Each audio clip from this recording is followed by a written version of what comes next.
Okay, we're going to start by looking at 2 pages of your homework. We're going to look at page 9 and make sure you have all the details of the panic model first. Okay, and then go over some things in page 10, which will include some of the notes, kind of include some of the notes today. So here we go. So on your first panic model that you've done by yourself, you should have written P equals the true proportion of all such cars that may be unsafe, or you could say that are unsafe.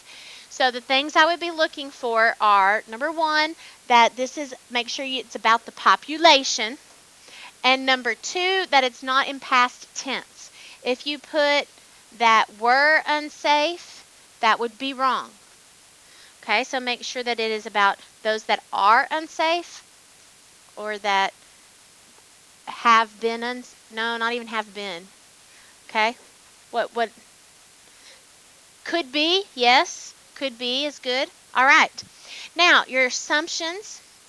Here we have random. Okay, so remember the new version of that is this an observational study or an experiment? If you're looking through, if you're pulling these cars in, what was this? Observational study. So observational study says that we need to randomly select cars, and so we're assuming then that those are randomly selected cars.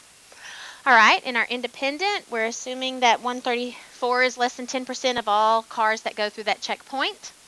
The N times P hat, I guess I didn't put those numbers there, but the N P hat was 14, because that would be, essentially, you're saying 134 times 14 over, you're kind of saying this, 130, well, there you go. Let's see if I can get this to work. Okay, 134 times 14 over 134, so you kind of get to where, do I really need to write all that out? And I just wrote 14 is greater than or equal to 10. And then same thing for the other 120 is also greater than or equal to 10, so our normal model applies. So there's our assumptions. I mean, I think going straight to that is okay. On the problems where you have true P has to, the ones with true P does have to be written out.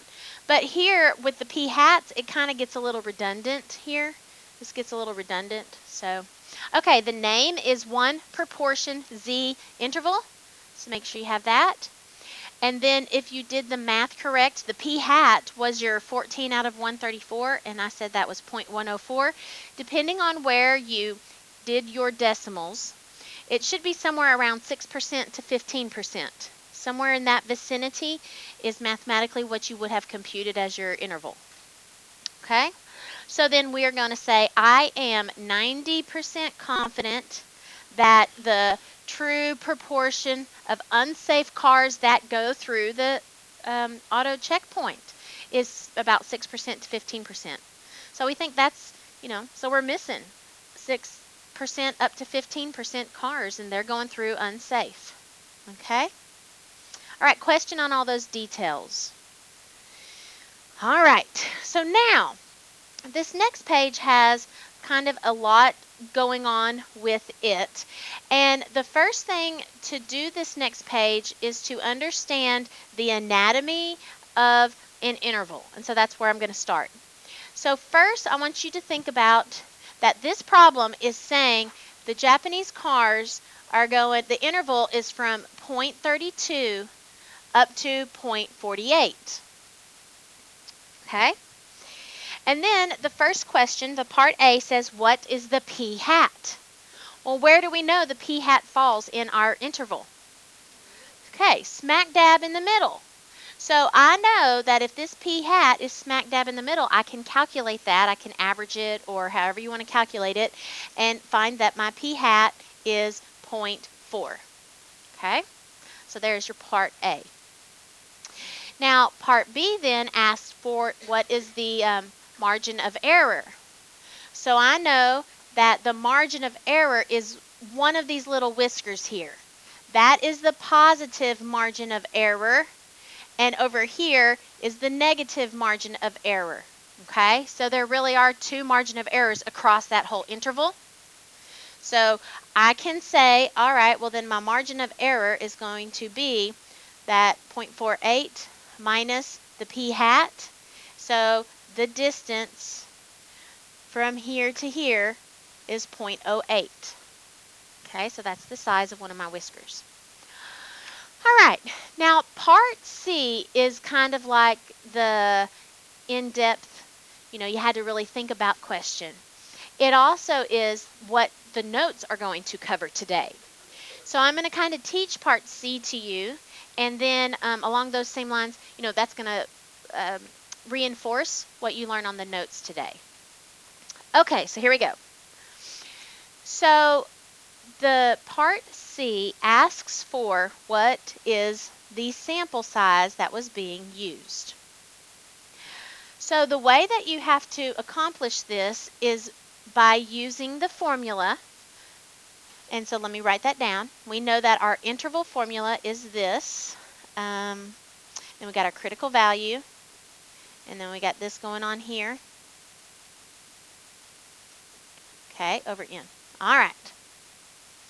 So what we should actually focus on is just the margin of error portion of this.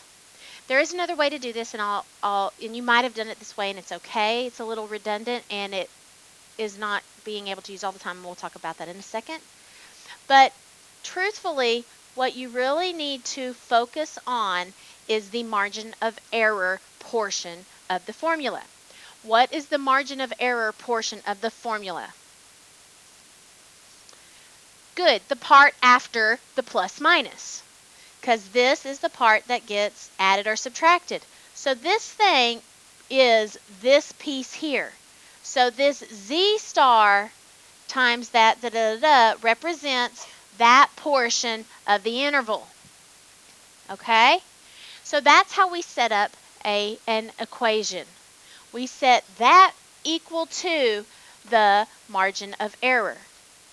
So what I don't want you to use, and this happens a lot, or this is a common mistake that I want to guard you against. We just want to use the margin of error section, so don't use this when you are figuring out this problem. I want you to say, okay, the margin of error section is the critical value times the standard deviation of the statistic. Okay? So that right there is the key to figuring these problems out and doing what we're going to do today. So now that we have done that and gone down to that part right there, we can fill in all the numbers except for n. Okay, so let's do that. What did you say that the margin of error was? From part B, you said it was 0.08. The critical value, it's a 95% confidence interval, or 90. Okay, it said it was 90. So you know that that's a 1.645. Well,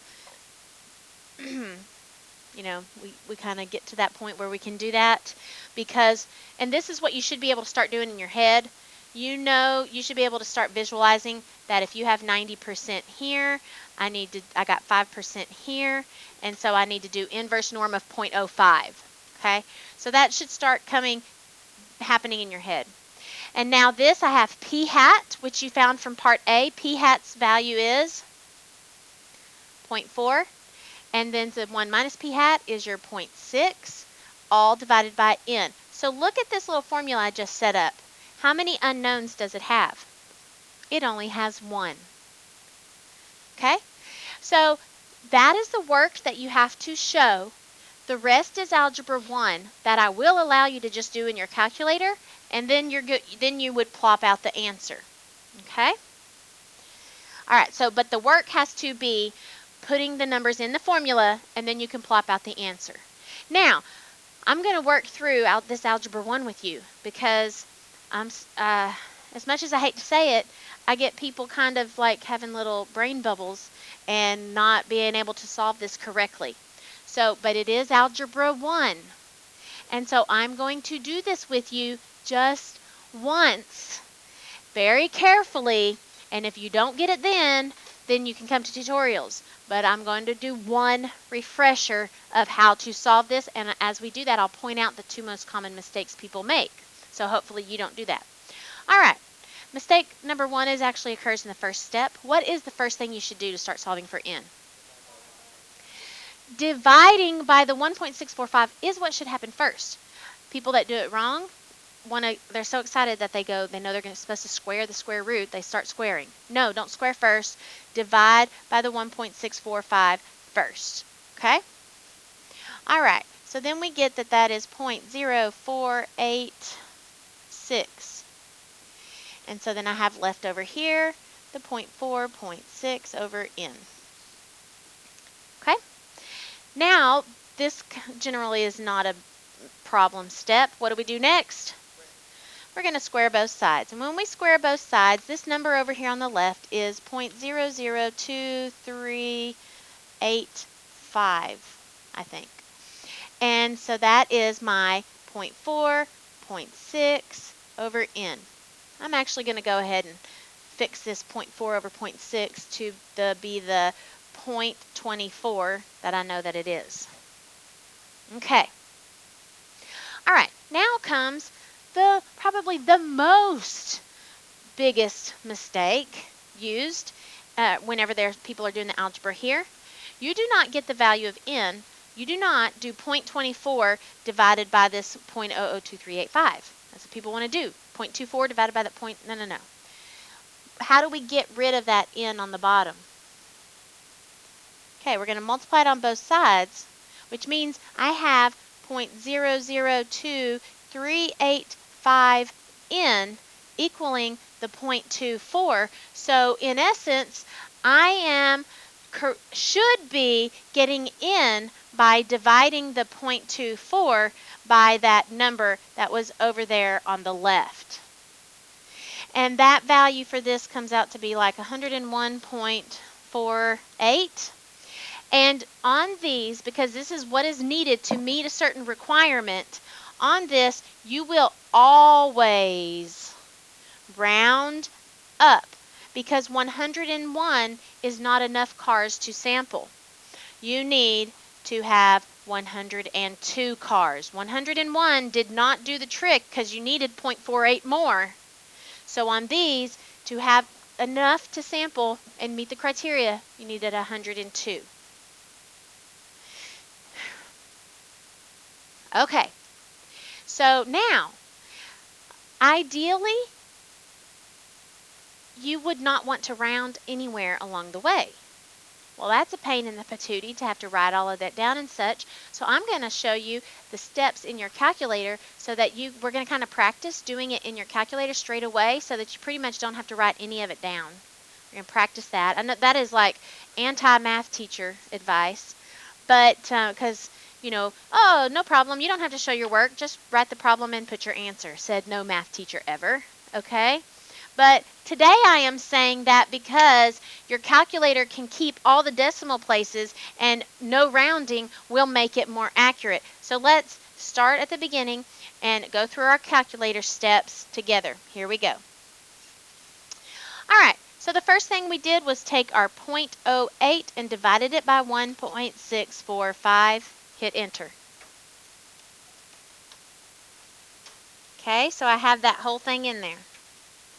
Yeah, and if you need a calculator, go get one because you're going to want to practice. You're going to want to practice. You're going to want to practice. Okay, so after we divided by our 1.645, what was our next step? To square both sides. So I'm just going to hit squared, and it will take that whole thing without any rounding and square it. Okay? Now, I've got that whole thing without any rounding, and my last step was to take this 0.24 and divide it by that answer that isn't rounded. So I'm going to take my 0.24 and I'm going to divide it by that previous answer. If you have one of the softwares that's an updated software, you could just go up there and highlight that number and hit enter and it'll put it there. Or you could do this. You can hit second and the negative button, which is next to the equal sign, or the enter, and it is answer. So it's 0.24 divided by the previous answer is what that did. And so when I hit enter, then that will give me that full value without any rounding. This one isn't so bad, but as you start getting into when you have 1600, we have a problem later where we have 1600 in the sample, you can get pretty far off pretty quickly if you round too little. Okay? Or round too much, I guess I should say. All right. So we did that on the homework, but we'll use that in the notes again. Let's go ahead then and check the rest of that page in your homework, page 10. Let's go ahead and check the rest of that page in your homework. Here we go. Number 3. For a given sample size, so n stays the same, higher confidence, so as your z star goes up, does that mean you have a smaller interval? That is false. If z goes up, you are widening your interval, and so your margin of error is going up. So that was a false statement. B, for a specified confidence level, so z star stays the same, so your critical value stays the same. Larger sample size, so n is going up, provides for a smaller standard deviation. Yes. As n goes up, standard deviation goes down, which in effect makes this margin of error go down. So that one was true. C is really important, and then we're going to talk about D together in depth. So let's look at that part C. Oops. Okay, so here we go. On part C, a fixed margin of error. That means this critical value times the standard deviation, that doesn't change. This product of z star times standard deviation stays the same. Okay, but they say n gets larger. Well, what happens as n gets larger? What is that changing as n gets larger? This standard deviation is getting smaller. So if n gets bigger and standard deviation gets smaller, in order for that product to stay the same, what luxury does that give me about that? It allows it to go up. If one number goes down, it allows the other number to go up so that the product can stay the same. So it will allow you to be more confident because it allows that critical value to go up. All right, now let's take a look at this last one. This one's important. There actually are several questions on your assignment you'll do for homework this weekend that followed the line of thinking in part D. So let's talk about it. So for a given confidence level, so the critical value stays the same. Critical value stays the same. Halving the margin of error. So take half the margin of error on the left, which means you have to take half on the right as well. That requires the sample size to be twice as large. Okay, so I want to have a little discussion of how you get a 1/2 right here from an n underneath. Okay, what does this little number need to be right here so that when I square root it, it comes out as a 2? This needs to be a 4 so that when I square root it, it comes out as the 2.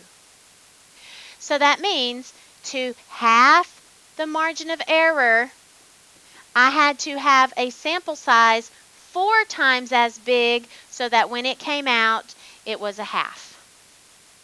Let's do another one.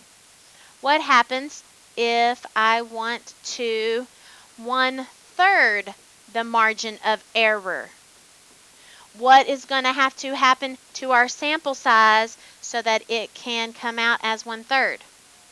It'll have to be 9 times bigger. So if your boss or your research, the doctor or the professor who's helping you with your research stuff says, you need to shrink that margin of error by 1/3, or it needs to be 1/3 as big, then you're like, okay, then I'm going to have to get my sample size 9 times as big to make it 1/3.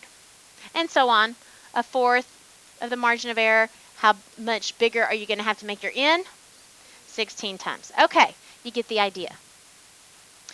All right, that's the end of going over your homework. Now let's take a look at the notes, of which we've already done kind of some concepts on it. So these will go fairly quickly.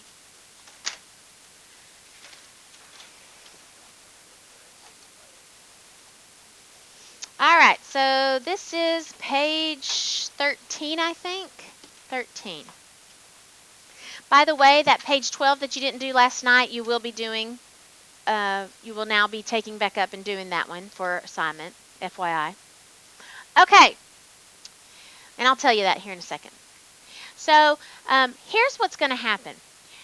We're going to now be given some requirements. They're going to say, you're going to have your professor or whoever's helping you with your research, that kind of thing, or the person who's paying for your information, what you're trying to figure out, is going to say, hey, I do not want this interval to be too big. I need this interval to have just a margin of error of 4%, and I need you to be pretty darn confident. I need you to be 98% confident that you captured the true proportion of whatever. So he's going to put, so you are going to be given some parameters that you have to uphold. Well, you then control the sample size. So we're going to figure out how to tell what sample size you need to do. Because we know, what will making the sample size larger do to an interval? What will happen to the margin of error and the interval size if you make a sample size larger? What will happen? It'll go down. It'll shrink. What is the mechanism that makes that happen? Why? How does n going up make the interval go down? Because the what? No, not sampling variability. What? It's in the denominator of the standard deviation. Okay? So because n is in the denominator of the standard deviation, then it going up shrinks the standard deviation, which makes that interval go down. Okay, so that's a key. Therefore, we are going to be determining what sample size we need to meet certain parameters. So let's do this first one together. A survey is taken among pregnant women. The question to be asked, is this your first pregnancy? So we want to estimate the true proportion of all women all pregnant women who this is their first pregnancy. How many women should be included in the sample to keep a sampling error within 0.04 and be 98% confident that your interval captures the true answer? Okay, so then they give you this estimate of p hat. So sampling error within 0.04, what of the interval do you think they're talking about there? That's a good question. It's your margin of error. So we're going to make our margin of error 0.04. Okay, and then we're going to be 98% confident. So if I want to be 98% confident, how do I get my critical value? See if you can start doing this in your brain. What's in the center?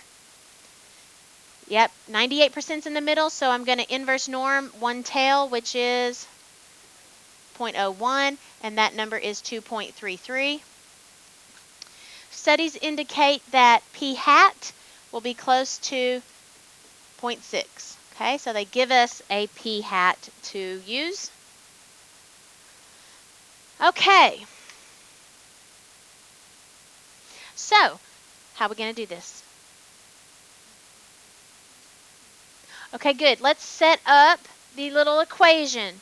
Okay, remember that. Here's your recall that margin of error is the critical value times standard deviation. Okay, so that's what we got to do. Let's fill in the numbers. Margin of error equals critical value times our standard deviation.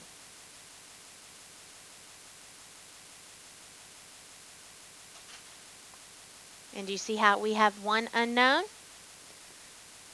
Okay, so I am going to allow you to go to your calculator and do this with me. So let's practice. And again, the only reason that I let you do this purely in your calculator is because keeping it all in there for rounding purposes is more accurate. So what's our first thing we're going to do in our calculator? 0.04 divided by 2.33. Okay? After dividing, what comes next? Square both sides. So I'm going to square that quotient. Okay, so now I got this weird number equaling, so essentially I am at this point, let me see if I have a picture of it. I guess I took it away. So I'm at this point where I have the 2.9 something times 10 to the negative fourth equals 0.6, 0.4 over n. Okay, so how do I solve that now? Good. We got to take this and divide it by that previous answer. Good.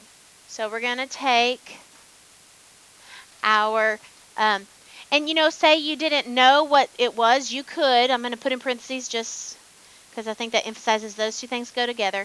I got my 0.6 times my 0.4, and I'm going to be dividing that by the previous answer. So second negative, and that gives me 814.335. So is 814 pregnant women going to be enough to meet those requirements? Nope, I need 815. Okay, so yeah, I know that's what you said, but 814 wasn't enough. I need 815. I need to ask or survey or whatever 815 pregnant women. And then I will have a 98% confidence interval with a margin of error only 0.04. Okay, so I want you to read the next one and try starting the setup of it. There is something new we're going to learn in it, so let's see how far you get before you kind of wonder what's going on.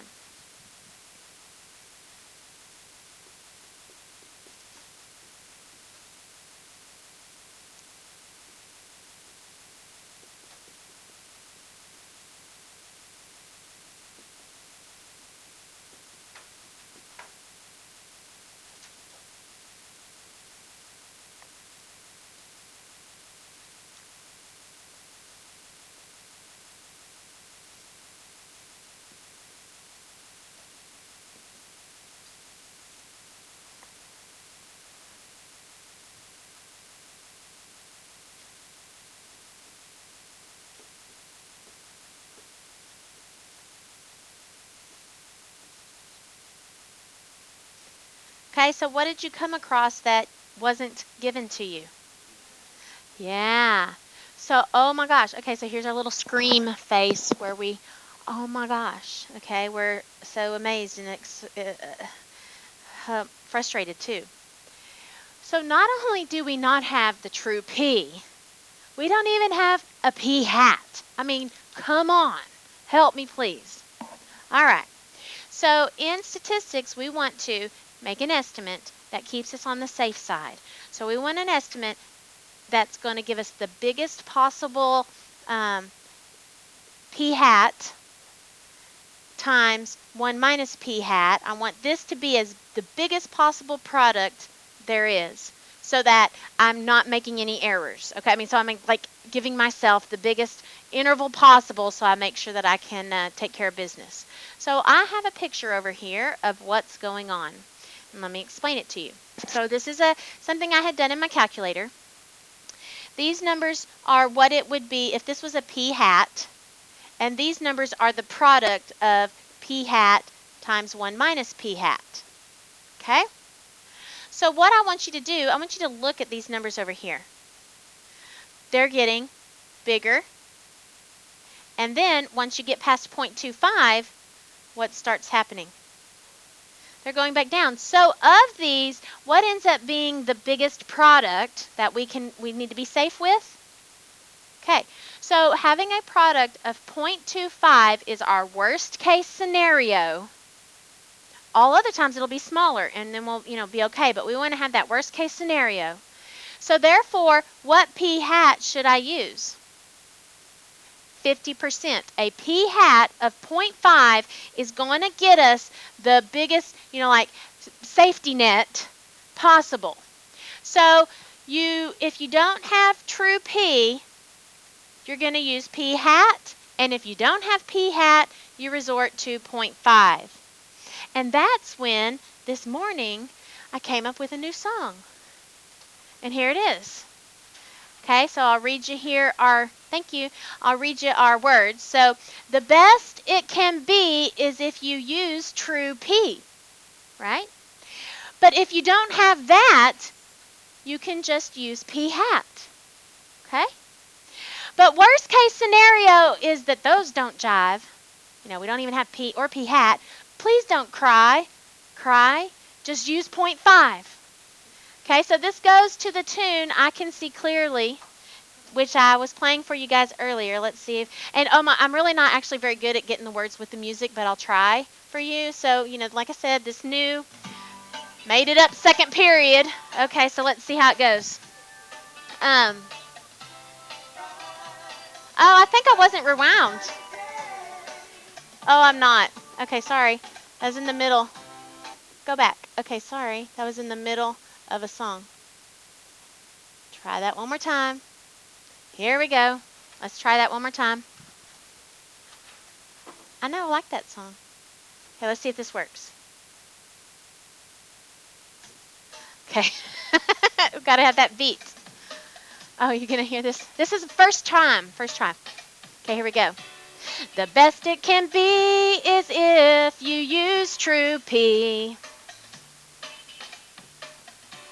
If you don't have that, you can just use P hat. Worst case scenario is those don't jive. Oh, please don't cry. Just use 0.5. Okay, so there you go. Okay. So that's our new song. I mean, like, live and in person, like, came out today, second period. I mean, that's not how, it can't get much newer than that. Okay. So, to our problem, here we go. We got 0.02 equals 1.65, and since we don't have P or P hat, please don't cry, we're just going to use 0.5. Okay, so there is our problem. Now, let's get to it calculator-wise. So let's practice that once more. Here we go. So 0.02 divided by 1.645. Okay, what comes next? What would you do next algebraically? Square both sides. Okay, and then I'm going to take that product of my 0.5 times 0.5, which I know is 0.25, but I'll write that in there anyway, divided by the previous answer. So I do second negative, and there it is. 1691.26. So 1691 is not enough medical students to ask. How many medical students do I need to ask?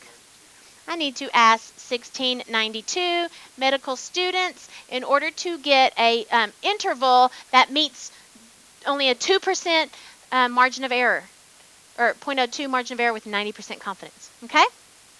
All right, so I want your assignment to be taking up that page 12 that we didn't do yesterday. We're actually going to skip the rest of those notes and do those tomorrow, Monday. Page 12, pick that up that we didn't do yesterday, and then I want you to do pages 16 through 18. It sounds like a lot, but there's really only about 2, maybe 3 problems a page because they're kind of, they're typed out with a lot of space. Now, I am going to shorten it a teensy bit. Look on page 18. On page 18, problem number 10 is a full panic model, and we're going to do that on Monday. So save that, and you don't have to do that problem for homework. Okay, so you've got a good 20 minutes, and so go ahead and get started on that now.